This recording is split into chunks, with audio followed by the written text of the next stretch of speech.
నమస్తే అండి. ఇది అయితే ఊరు నుంచి అరిసెల పిండి తెచ్చుకున్నానండి. ఇవి చేసుకోవడానికి వారం పట్టింది నాకు వచ్చిన తర్వాత. ఇంకా ఈరోజైతే స్టార్ట్ చేస్తున్నాను. ఇంకా అట్లాగే మళ్ళీ ఊరు వెళ్ళాల్సింది వస్తుందండి. ఇది అయితే మా చిన్నమ్మ చేసిందండి. అమ్మ చేయించింది మా చెల్లెల వాళ్ళకి, నాకి. ఇంకా వచ్చినప్పటి నుంచి చేద్దాం అనుకుంటే అవ్వట్లేదండి. ఇంకా మా ఆయనకు కూడా చేసి పంపుదాం అనుకున్నా, ఇంకా హడావిడిలో గుర్తే లేదు ఈ పిండి పైన. ఫ్రిడ్జ్లో పెట్టేశాను కదా. ఇంకా సరే ఎలాగో ఊరు వెళ్తున్నాను కదా, మళ్ళీ మా పాపకి కొన్ని చేసుకొని పోదామని చెప్పి ఈరోజైతే తీసాను ఫ్రిడ్జ్లో నుంచి. ఏంటోనండి అసలు ఈ నెలంతా మాకు తిరగడమే సరిపోతుందండి అసలు.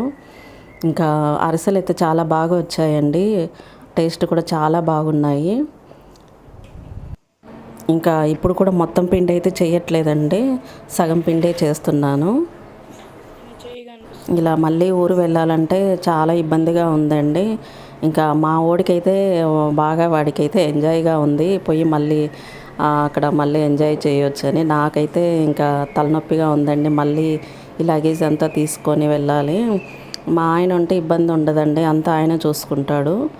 ఇంకా తప్పదు కదా, ఇంకా చెల్లెల వాళ్ళు వస్తారు, అమ్మ వాళ్ళు వస్తారు అనుకున్నాము. కానీ అనుకోని విధంగా నాన్నకి కొంచెం హెల్త్ బాగోలేదని చెప్పి ప్రయాణం చేయకూడదు అన్నారని చెప్పి ఇంకా మేమే వాళ్ళ దగ్గరికి వెళ్తున్నామండి.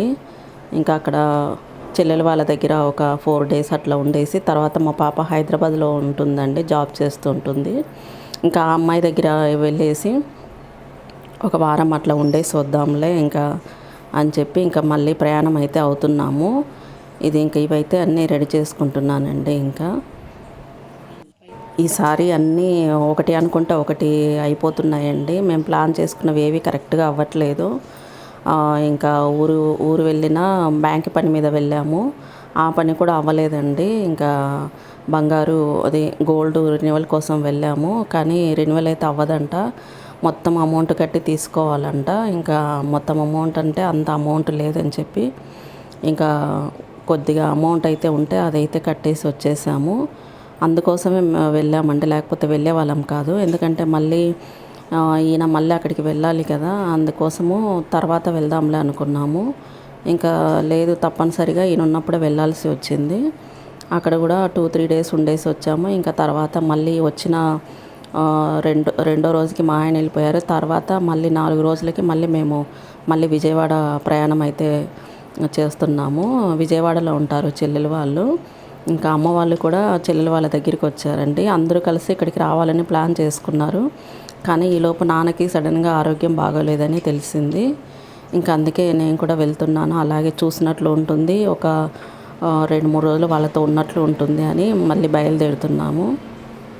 ఇక ఈ సమ్మర్ అంతా ఇలాగే అయిపోయిందండి. ఇంకా చెల్లెల వాళ్ళు వస్తారేమో ఆ పిల్లలతో చాలా ప్లానింగ్లు అయితే చేసుకున్నాము, అక్కడ వెళ్ళాలి ఇక్కడ వెళ్ళాలి అని. కానీ అన్నీ మిస్ అయిపోయాయి.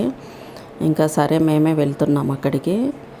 ఇంకా ఇవైతే చేస్తున్నానండి. ఇంకా ఇవి కూడా ఇంకా అయిపోతే ఇంకా బ్యాగ్ అంతా సర్దేసుకోవాలి. ఇంకా రిజర్వేషన్ కూడా అయిపోయిందండి. ఎంత రిజర్వేషన్ అయినా కూడా ప్రయాణం చేయాలంటే చాలా తలనొప్పిగా ఉంటుంది నాకైతే గినక. ఇంకా వీడికైతే బాగానే ఉంటుందండి, వాడికి బాగా ఎంజాయ్గా ఉంటుంది వెళ్ళడానికైతే ఎక్కడికైనా. ఇంకా ఈ సమ్మర్ హాలిడేస్లోనే కదా వాళ్ళు ఏం ఎంజాయ్ చేసినా. ఇంకా స్కూల్ ఓపెన్ అయిందంటే ఇంకా కథమండి. ఇంకా ఉదయం 5 నుంచి సాయంత్రం రాత్రి 10 వరకు బిజీగా ఉంటాడు.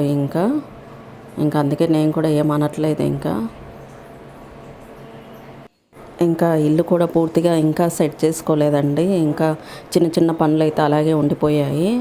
ఇంకా వచ్చేసిన తర్వాత నీట్గా చేసుకోవాలి. ఇంకా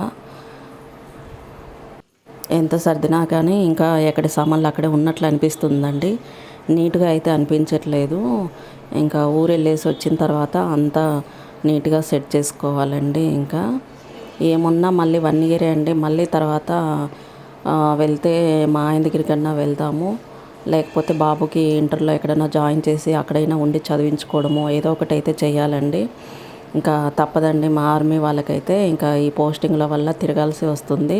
పిల్లల చదువులు కూడా ఒక రకంగా ఇదైపోతాయండి. అందుకే ఈ మధ్య కొంచెం బాబు కోసం అయ్యి ఒకే దగ్గర ఉండాలి అని అనుకుంటున్నాను. ఇక స్టార్టింగ్లో అయితే మా పెళ్ళైన కొత్తలో అయితే ఈయన ఎప్పుడైనా వచ్చేసి మళ్ళీ తిరుగు ప్రయాణము మళ్ళీ ఇంటి దగ్గర వదిలేసి ఆయన మళ్ళీ అక్కడికి ఆర్మీలోకి వెళ్ళాలి అంటే ఆ ట్రైన్ ఎక్కేటప్పుడు ఆయన కళ్ళల్లో నీళ్లు తిరిగేవండి. మాకు కూడా అలాగే ఉండేది, చాలా బాధ అనిపించేది. అప్పుడు 2-3 నెలలు, ఒక్కోసారి యుద్ధం టైం అప్పుడు 6 నెలలు కూడా ఉండేవాడు. అప్పుడు ఫోన్లు కూడా లేవండి మాకు, లెటర్సే అప్పుడు. ఇంకా ఇప్పుడంటే పిల్లలు పెద్దగా అయ్యారు, కొంచెం పిల్లలు సపోర్టుగా ఉంటారని చెప్పి కొద్దిగా ధైర్యంగా అయితే ఉంటున్నాను ఇప్పుడు.